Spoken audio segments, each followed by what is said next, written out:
Unique time study पर एक बार फिर से साथियों आपका नई इन्फॉर्मेशन के साथ स्वागत है।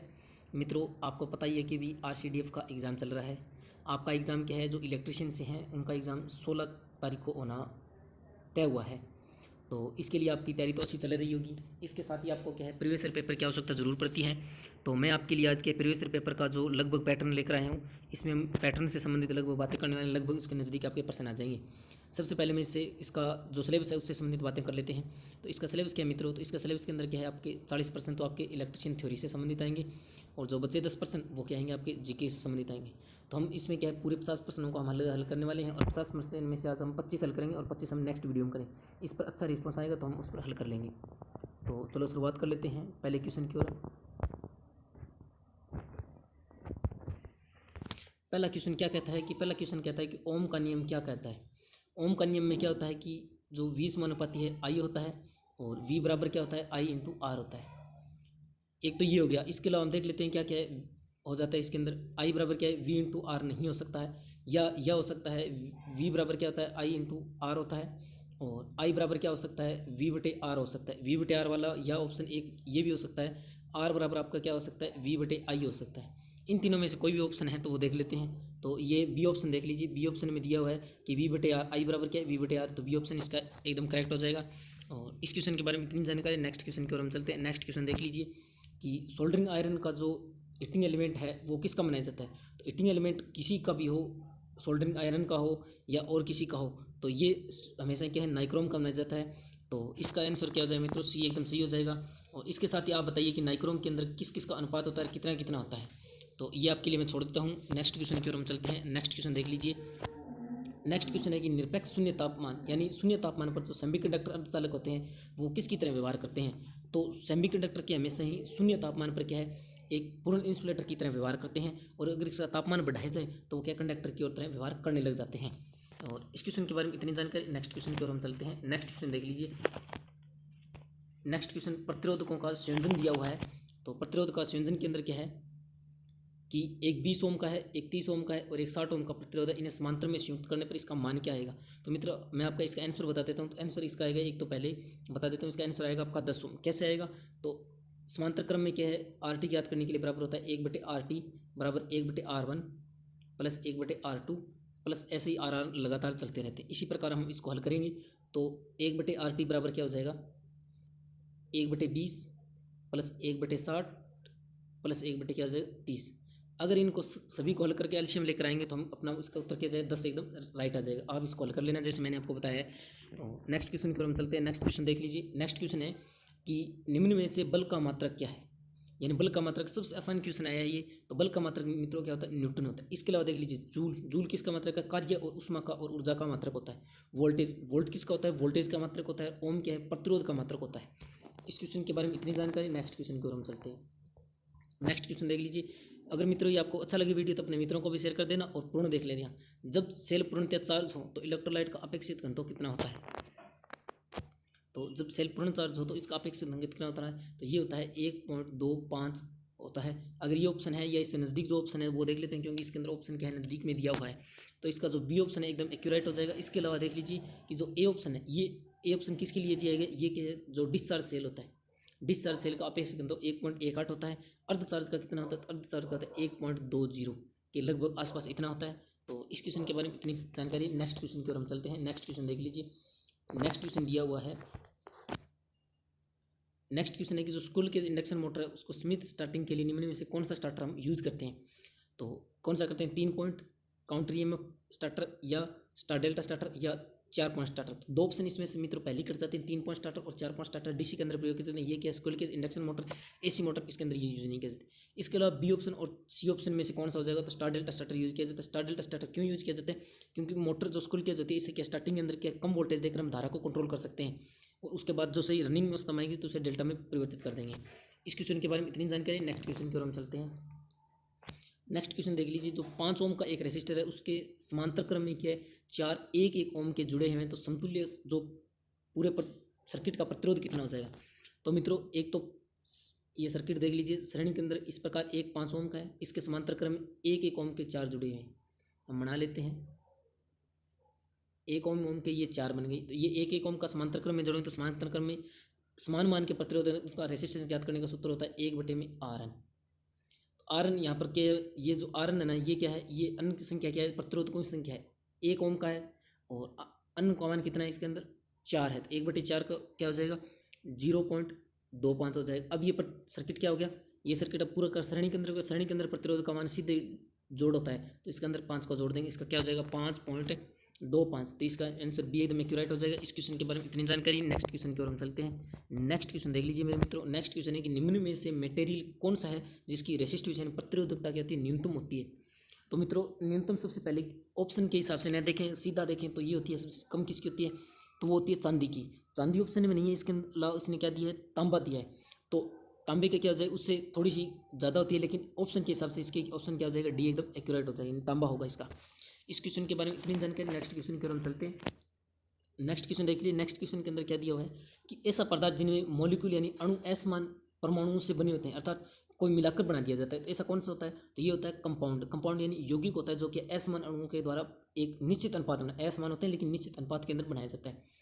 इस क्वेश्चन के बारे में इतनी जानकारी। नेक्स्ट क्वेश्चन और देखिए। इस क्वेश्चन में एक मित्र और है, जो सुपर कंडक्टर है, ये क्या है, एक निम्न तापमान पर चालकों को रखकर बनाया जाता है। और इंसुलेटर कौन सा होता है जिसके अंदर धारा का प्रवाह नहीं किया जा सकता। और अर्धचालक के अंदर क्या है, अर्धचालक सामान्य अवस्था में तो आपको ऊपर क्वेश्चन आया था, इंसुलेटर होते हैं, लेकिन जैसे इसका अशुद्धि मिलाकर और तापमान को बढ़ाकर इसे क्या चालक बनाया जा सकता है। और मुख्य सेमीकंडक्टर पदार्थ कौन से, सिलिकॉन और जर्मेनियम होते हैं। इस क्वेश्चन के बारे में इतनी जानकारी। नेक्स्ट क्वेश्चन की ओर हम चलते हैं। नेक्स्ट क्वेश्चन है कि जब एक पूर्ण सप्लाई के माध्यम से इंडक्शन मोटर को प्रदान किया जाता है तो वह त्वरित नहीं, अर्थात चालू नहीं होती, लेकिन क्या सिंक्रोनस गति के 7वें भाग पर प्रचालित होते हैं, तो इसे क्या कहते हैं। तो मित्रों जो अपनी पूर्ण गति पर प्रचालित होते हैं इसी को कहते हैं क्रोलिंग। कहते हैं क्रोलिंग का कारण क्या है कि धारा का साइनोसॉइडल न होना, अर्थात साइनोसॉइडल के अंदर न होती है, तो इसके कारण वो मोटर क्या है, इंडक्शन मोटर अपनी मूल गति से 7वें भाग पर चलती है। इसके अलावा और ऑप्शन में देख लीजिए, जो प्लगिंग है, प्लगिंग किसे कहते हैं, प्लगिंग वह परिपथ है जिसके अंदर क्या है, हम मोटर की गति परिवर्तन करने यानी घूर्णन गति परिवर्तन करने के लिए बनाया गया परिपथ को कहते हैं प्लगिंग परिपथ कहते हैं। लॉकिंग और कोगिंग, जो लॉकिंग और कोगिंग है इस पर मोटर चलती नहीं है, इस स्लॉट की संख्या बराबर हो जाती है, इसलिए मोटर चल नहीं पाती है। और लॉकिंग और कोगिंग का प्रयोग किसमें किया जाता है, सिंक्रोनस मोटर होती है ना, उसके अंदर इस सिद्धांत का यूज किया जाता है। इस क्वेश्चन के बारे में इतनी जानकारी। नेक्स्ट क्वेश्चन की ओर हम चलते हैं। नेक्स्ट क्वेश्चन देख लीजिए। विद्युतीय प्रवाह डीसी के माध्यम से एक द्रव्य के अपघटन यानी की प्रतिक्रिया यानी अपघटन की जो एक द्रव्य है जिसके अंदर क्या डीसी धारा प्रवाहित की गई है, तो इस अपघटन को हम क्या कहते हैं, तो इसे हम कहते हैं इलेक्ट्रोलाइसिस प्रक्रिया कहते हैं। क्या कहते हैं, इलेक्ट्रोलाइसिस यानी विद्युतीय अपघटन कहते हैं इसे। तो इस क्वेश्चन के बारे में इतनी जानकारी। नेक्स्ट क्वेश्चन की ओर हम चलते हैं। नेक्स्ट क्वेश्चन देख लीजिए। पोर्टेबल ड्रिल मशीन में किस प्रकार की मोटर यूज की जाती है, तो पोर्टेबल ड्रिल मशीन के अंदर क्या है, यूनिवर्सल मोटर यूज की जाती है। सैडेड मोटर बहुत ही कम क्षमता की होती है। सीरीज मोटर क्या है, सीरीज मोटर का हम ट्रैक्शन कार्यों में, भारी कार्यों के अंदर यूज किए जाते हैं, और लगभग सभी कार्यों के अंदर एसी मशीन इंडक्शन मोटर का हम यूज करते हैं। इस क्वेश्चन के बारे में इतनी जानकारी है। और इनके नज़दीक वाले क्वेश्चन आप मित्रों जरूर पढ़ लेना, क्योंकि इनके नज़दीक आने की संभावना, ये तो वैसे बनाया गया मॉडल ही पेपर है। और नेक्स्ट क्वेश्चन की ओर हम चलते हैं। नेक्स्ट क्वेश्चन देख क्या दिया गया, ल्यूमिनस इंटेंसिटी यानी प्रतिदीप्ति तीव्रता का मात्रक क्या होता है, तो इसका क्या होता है, कैंडेला होता है, और एक कैंडेला बराबर क्या होता है, ल्यूमन प्रति मीटर स्क्वायर होता है। नेक्स्ट क्वेश्चन देख लीजिए मित्रों। नेक्स्ट क्वेश्चन है कि ड्यूल स्टार्टर में फ्यूज़ के विरुद्ध बचाव किसके लिए, बचाव के लिए अपन यूज़ करते हैं, किसका, फ्यूज़ का, तो ये करते हैं ओवरलोड करंट के बचाव के लिए यूज करते हैं। नेक्स्ट क्वेश्चन देख लीजिए। नेक्स्ट क्वेश्चन है कि ट्रांसफार्मर में नो लोड टेस्ट ज्ञात करने किसके लिए ज्ञात किया जाता है, तो ट्रांसफार्मर के अंदर नो लोड है ना, वो किसके लिए किया जाता है, तो लोहा नहीं ज्ञात करने के लिए किया जाता है, लेकिन इसके अंदर लोहा नहीं ऑप्शन नहीं दिया है, तो इसे हम कौन सा ऑप्शन समझेंगे, तो इसके अंदर क्या कोपर आनी, जो कोर आनी है, कोपर नहीं सॉरी कोर आनी है, उसके लिए यूज किया जाता है। ये तो हो गया नो लोड के लिए। एक किया जाता है short circuit test, short circuit यानी इसे लोड टेस्ट कहते हैं, वो किसके लिए किया जाता है, तो वो क्या है, कोपर आनी को ज्ञात करने के लिए किया जाता है। इस क्वेश्चन के बारे में इतनी जानकारी। नेक्स्ट क्वेश्चन की ओर हम चलते हैं। नेक्स्ट क्वेश्चन है कि निम्न में से कौन सी मशीन है जो उच्चतम दक्षता पर कार्य करती है, यानी सबसे ज़्यादा दक्षता किसकी होती है, विद्युतीय transformer, DC motor, synchronous motor या इंडक्शन मोटर। तो मित्रों सबसे ज़्यादा मशीन की जो दक्षता है वो किसकी होती है, ट्रांसफार्मर की सबसे ज़्यादा दक्षता होती है। कितनी होती है, लगभग ये होती है 95 से 98% की आर बार होती है। 95 से 98% आर बार। इंडक्शन मोटरों की दक्षता लगभग 85 से 90% तक होती है। और इस क्वेश्चन के बारे में इतनी जानकारी। नेक्स्ट क्वेश्चन की ओर हम चलते हैं। नेक्स्ट क्वेश्चन देख लीजिए। नेक्स्ट क्वेश्चन है कि रेगिस्तान के ऊर्जा मीटर व्यास पर एक डिस्क में क्या 2 छिद्र किए जाते हैं, इसका कारण क्या है। तो छिद्र हम किसके लिए करते हैं, तो छिद्र हम उसके में क्या है, एक डिस्क में जो क्रिम्पिंग दोष होता है उसे खत्म करने के लिए प्रयोग किया जाता है। इसका हो जाएगा नो लोड पर क्रिम्पिंग। क्रिम्पिंग दोष क्या होता है, नो लोड पर क्या है, शक्ति का गुणन गति करते रहना, बिना लोड के आपकी यूनिट आती रहती है। इस दोष के लिए निवारण के लिए हम क्या करते हैं, ऊर्जा मीटर के अंदर जो डिस्क होती है उसमें छिद्र कर देते हैं। इस क्वेश्चन के बारे में इतनी जानकारी। नेक्स्ट क्वेश्चन की ओर हम चलते हैं। नेक्स्ट क्वेश्चन देख लीजिए। नेक्स्ट क्वेश्चन है कि लेड एसिड सेल की जो नेगेटिव प्लेट है वो किसकी बनी होती है। तो इसमें दोनों देख लेते हैं, नेगेटिव और पॉजिटिव। तो नेगेटिव प्लेट बनी होती है किसकी, स्पंजी लेड यानी शुद्ध लेड की बनी होती है। और पॉजिटिव प्लेट की, नेगेटिव लेड हो जाएगी पीबी और पॉजिटिव प्लेट हो जाएगी PbO2 यानी किसकी होती है, लेड पर ऑक्साइड की बनी होती है। इस क्वेश्चन के बारे में इतनी जानकारी। और लेड एसिड सेल के अंदर क्या है, आप कौन सा विद्युत अपघटित पदार्थ डालते हैं तो वो आप कमेंट करके जरूर बता दीजिए। नेक्स्ट क्वेश्चन की ओर हम चलते हैं। नेक्स्ट क्वेश्चन देख लीजिए। CRT कंट्रोल ग्रिड में किसका नियंत्रण करती है। तो CRT में जो कंट्रोल ग्रिड है वो किसका नियंत्रण करती है, तो वो क्या करती है, इलेक्ट्रॉन की जो संख्या होती है उसका कंट्रोल करती है। किसका करती है, इलेक्ट्रॉन की संख्या का कंट्रोल करती है। और इस क्वेश्चन के बारे में इतनी जानकारी है। नेक्स्ट क्वेश्चन की ओर हम चलते हैं। एक और बता दीजिए मित्रों, CRT की फुल फॉर्म क्या आती है। तो मित्रों CRT फुल फॉर्म होती है कैथोड रे ट्यूब। क्या होती है, कैथोड रे ट्यूब। इस क्वेश्चन के बारे में इतनी जानकारी। नेक्स्ट क्वेश्चन की ओर हम चलते हैं। नेक्स्ट क्वेश्चन देख लीजिए। निम्न में से कौन सी मात्रा एक सीरीज सर्किट के अंदर क्या होती है, समान होती है। तो मित्रों सीरीज सर्किट के अंदर क्या है, धारा का मान समान होता है और समांतर सर्किट के अंदर क्या है, वोल्टेज का मान समान होता है। और इस क्वेश्चन के बारे में इतनी जानकारी। नेक्स्ट क्वेश्चन की ओर हम चलते हैं। नेक्स्ट क्वेश्चन देख लीजिए।